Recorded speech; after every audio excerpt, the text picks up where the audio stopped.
Hey guys, what's going on? It's Ash here coming at you today in Raid Shadow Legends. Today, as promised, I have a guide for one of my favorite Void Epic champions in the game. I think she is very underrated. She has a really unique and cool kit that I can't wait to share with you guys. If you get her, or even if you don't have her, maybe you'll never get her, but just be aware of what she does. That's why I recommend you guys watch these guides even if you don't have the champions. That way, if you come across them, you know what they're up to. You know how to be prepared for them, and you have to be prepared for Umbral Enchantress. She's really, really powerful. Today we'll talk about why, where to use her, where best to use her, what artifacts to put on her, how to build her, masteries, and then we're going to take her into the dungeon, actually into the arena, and see how she does. We're also going to rate her or review her in game. So starting out with her skills, Essence Scepter, right? Her A1, she's going to be using this a lot. So it's a really cool A1.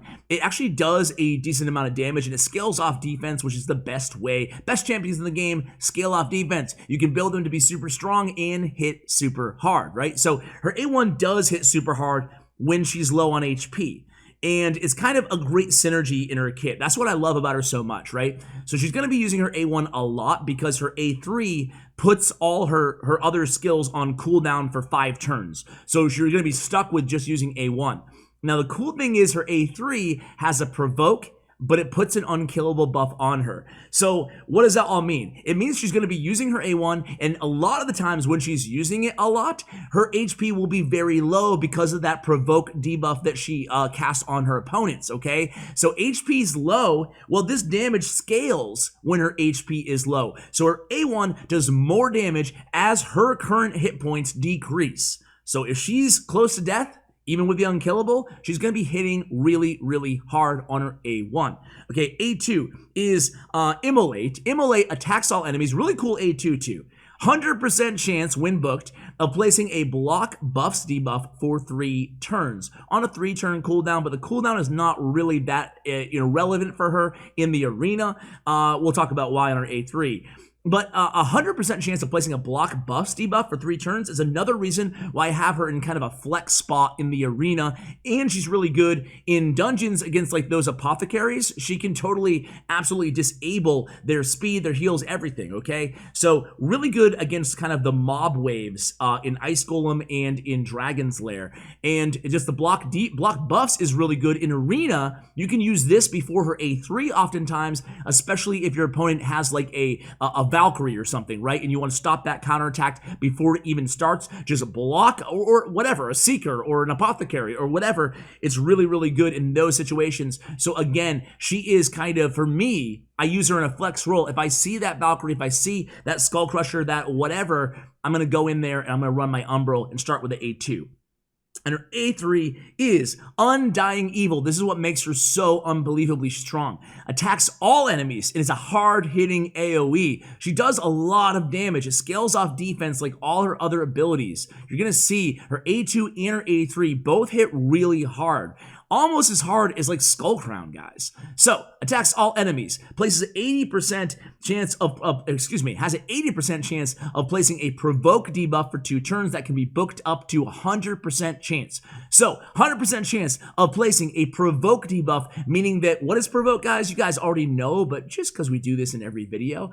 Provoke. This champion with, the champion with this debuff can only attack the champion that applied it for X turns, only using their default skill. That can totally immobilize your enemy team in the arena. I don't need to tell you just how annoying and powerful that can be. Also, even on arena defense, it's really annoying to go against Umbral Enchantress. That can turn the tides of an entire arena match in just, one skill. So, also places an unkillable buff on this champion for 2 turns, places a block cooldown skills debuff on this champion for 5 turns, and it cannot be removed or resisted in any way. So like a Kaimar, which I run with her, cannot give her another Undying Evil. You use it once basically per arena battle. You have 2 turns of her being unkillable and a provoke on the enemy team. For that reason, you want her accuracy high. So let's go ahead and start talking about the artifacts. Let's take a look at my total stats first.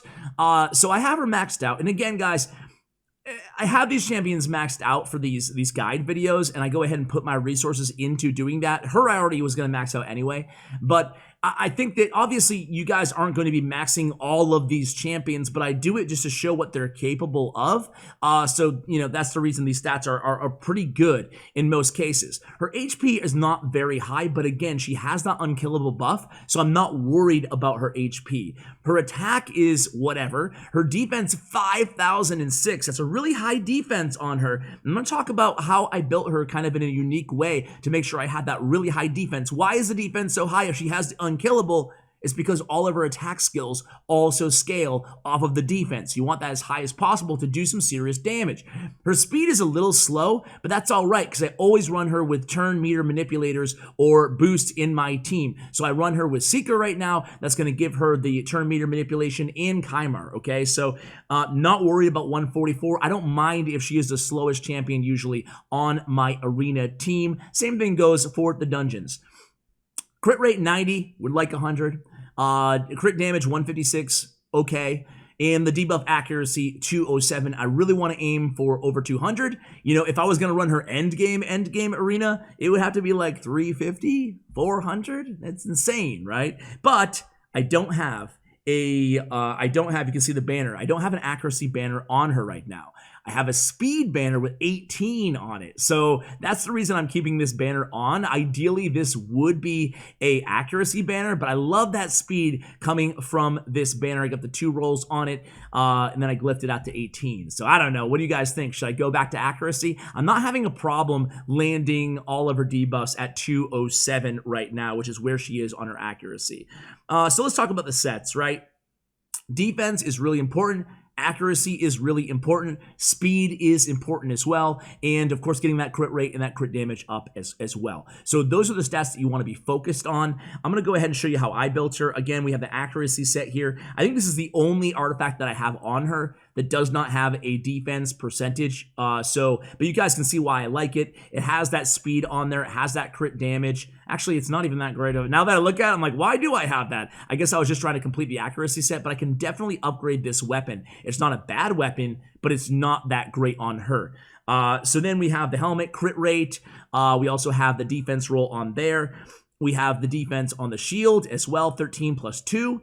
We have the crit rate gauntlets with defense. Again, double roll on those defense. Unfortunately, double roll also on resistance, which is okay. Is okay for the arena, right?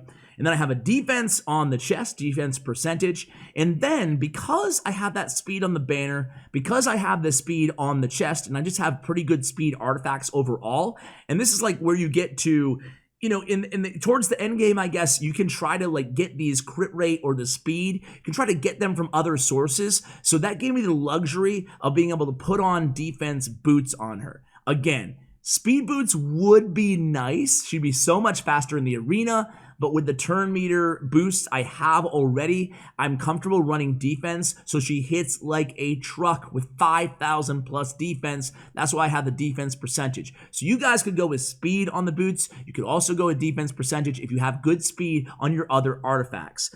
And then I have just defense again on the ring, crit damage on the amulet.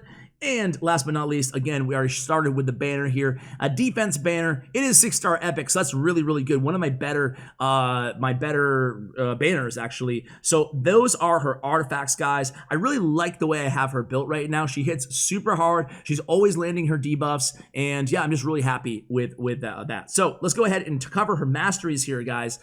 So I went with, you guys can't see it because of my overlay, but I'll show you, down the support tree, all the way down the right, I went with Eagle Eye. Eagle Eye gives me plus 50 accuracy, and I also have plus 60 or 70 accuracy in the Great Hall. So a lot of her accuracy is not coming from her gear. It's coming from the arena, from the Great Hall, and from Eagle Eye, okay? But I prefer support and offense on Umbral Enchantress, getting all the accuracy you can, starting out with Pinpoint and then going over to Charge Focus, so she's getting an extra 20 accuracy on her very first ability of the arena battle, or again the dungeons. I keep saying arena because that's how I use her, but you can totally run her end game Dragons 20, Ice Golem 20 as well, okay? And then on offense, I think she does pretty well with Methodical. We talked about her A1, how she's using it a lot, because remember, on her A3, what's happening is putting her A2 and her A3 on a 5-turn cooldown. So she's just going to be sitting there using her A1 again and again and again. That's why Methodical is so good on her. That's also why Evil Eye is really, really good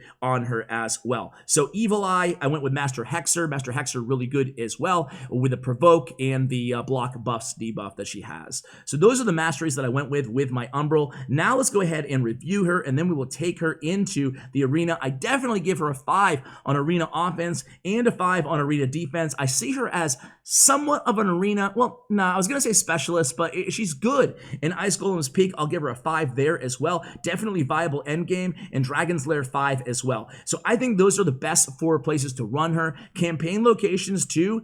She's not bad, but you can find other champions that do more AoE damage, but she's really good if you're getting to that level in a campaign where you just can't go any further, you can't beat it. If you build up your Umbral Enchantress and you take the time to upgrade her, she will provide some utility, so I will give her a 5 there as well in campaign locations. Did I already? Okay, I did. And then, let's see. Minotaur's Labyrinth, again, I'm going to give her a 5. She's actually pretty good. Spider's Den, she's not, despite the AoE, she's not that great because the Provoke does not really matter. Clan Boss, she's not going to be used in Clan Boss. I guess Acceptable is probably too good. And Fire Knight as well, useless. So that's pretty much how I rank her. We'll give her 4s in all the keeps. She's not S tier, but she's good. She's serviceable. And you can use her, of course, in any of the keeps on the very last dungeon. So we'll go ahead and submit that rating. Now let's go ahead and take her into the arena, guys. You'll see just how strong she can be here. Now, unfortunately, I'm farming right now. So let me choose... I don't know. Let's try to find somebody. Okay, this one looks pretty good. Pretty good enemy here. So I'm going to take out Biggin, and I'm going to... I like having Biggin in there with her, but yeah, where is she? All right, there she is. Okay, so let's go ahead and run this comp and see how we do. It has 2 strong voids in it. I'm really confident in this team. I feel like it's good. So you guys will see. So we're going to start with Seeker. He's going to get that 30% turn meter boost. And you can see she's already almost up. We're going to go ahead and provoke. We will provoke. We'll provoke Sir Nicholas, hopefully. Yep. And then let's go with the sleep. And then we will probably one-shot somebody. Who do you want to one-shot, guys? Boom. Okay, almost.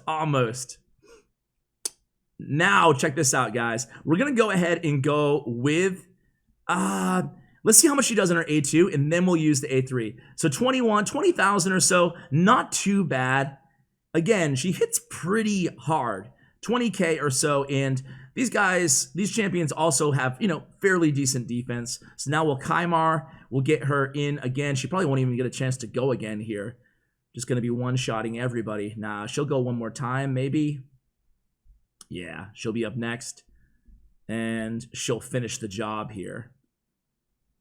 So we'll go on the A3, but really it's A3, look at 36,000, not too bad, right?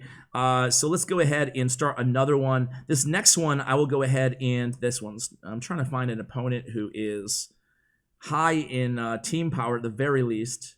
90, this would be a kind of a good one with Martyr in there, but again, it's too easy of a team. Let's see.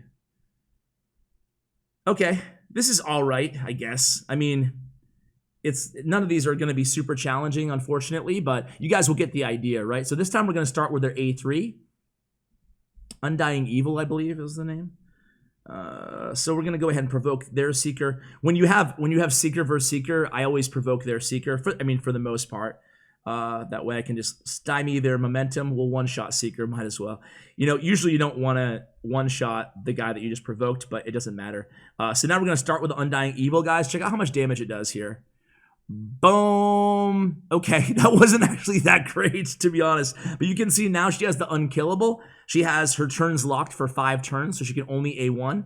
And she has that provoke up. So now it's going to be pretty much easy. We can put it on auto and just mow them down. They're only going to be, obviously, they're only going to be targeting her, so it's just so annoying to face her if you are the opponent, right? I mean, it's just, you can see, it takes them out of their rhythm. The opponent's provoke is so strong in the arena, and it's also so frustrating to go against.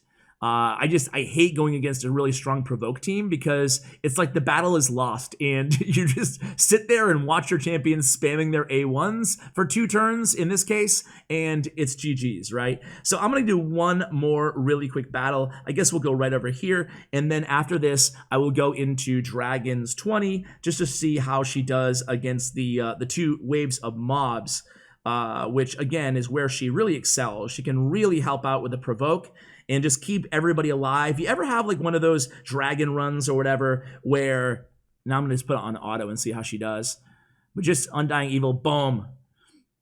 And now it's match over. Like when you get to that Undying Evil, even with the anime, it doesn't really matter, you know, it's great, you know?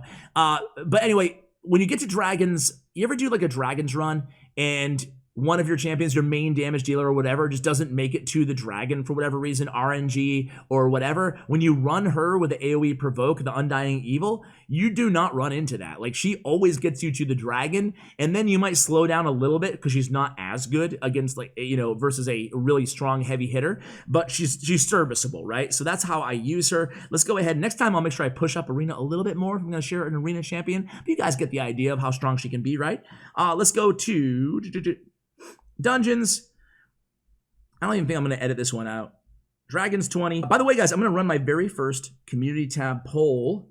Exciting stuff. I want to figure out what level you guys are, or what your total power is. I kind of want to get a feel for who my audience is to better make content to suit you guys. So let's go ahead and just manual this.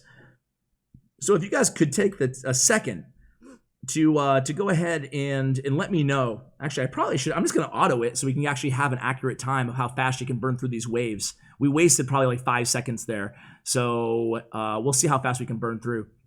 But yeah, I'm going to run a community tab poll, guys, and try to figure out what your total power is, maybe what level you guys are, even though level is not incredibly indicative of overall, you know, how good your team is or your champions are. But still, it's a good indicator of, you know, are you guys free to play? Do you want more rare guides? Do you want more epic guides? Do you want to see some of those rare legendaries that I have that maybe are not super OP, that there aren't those guides on out there? Let me know in that community tab poll under the comments, maybe, if you have any specific requests. And I did see in yesterday's video a lot of Rearguard Sergeant requests, so we'll be reviewing her definitely this coming week.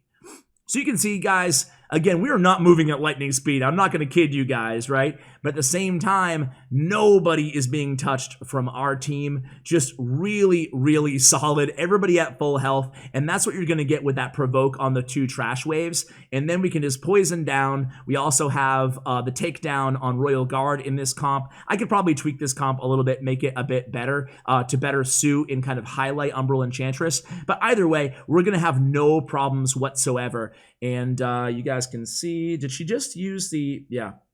So now it's just going to be a matter of time. We're just going to, I mean, yeah, it's just solid, right? Look at that. Look at that takedown. I did a guide on Royal Guard. My previous guide to this was Royal Guard. Just hit for what, 500,000 was it? Insane, man. Royal Guard is really, really good. And I do feel like Royal Guard and Umbral Enchantress actually go well together in these late round dungeon stages. So if you're lucky enough to have both of those champions, I realize that they are both another 500k hit. I realize that they are both, you know, epic champions. One's a void epic champion, but still, guys, even with me dilly-dallying in the start of this match, 2 minutes, 15 seconds, that's really, really solid. So you can see just how good she is. She doesn't put out a ton of damage, but she's really good for kind of crowd control, support in dungeons, and then for crowd control, kind of just taking control, CC in the arena. And that's going to do it for the guide of Umbral Enchantress, guys. What do you think of her? Are you a fan? Do you want her? If you had her, where would you use her? Let me know, guys. And I guess the last thing I do want to mention before I go is books on her. I want to make sure I mention this in every single one of my guides, so I apologize for not doing sooner. But you can see that books are not that important on her. Sure, there's no cooldown, you know, lowering book ability. So she is cool in that she's tough to get. She is a void epic champion, obviously, but books are not imperative on your Umbral Enchantress. You can get away without doing books because even though the damage is nice and the extra buff, debuff chance is definitely nice, but still, you know, I feel like she is on the I would err on the side of, okay, if you don't have many books, because she takes quite a few, level 6, level 5, and level 5. I think you can get by just fine without booking her out. Again, you're not really relying on her for a ton of damage, but she can get the job done. So guys, that's going to do it for the guide. Thank you so much for watching. I really appreciate it, guys. Hope you had a great weekend and a great upcoming week. Thank you, and as always, take care, guys.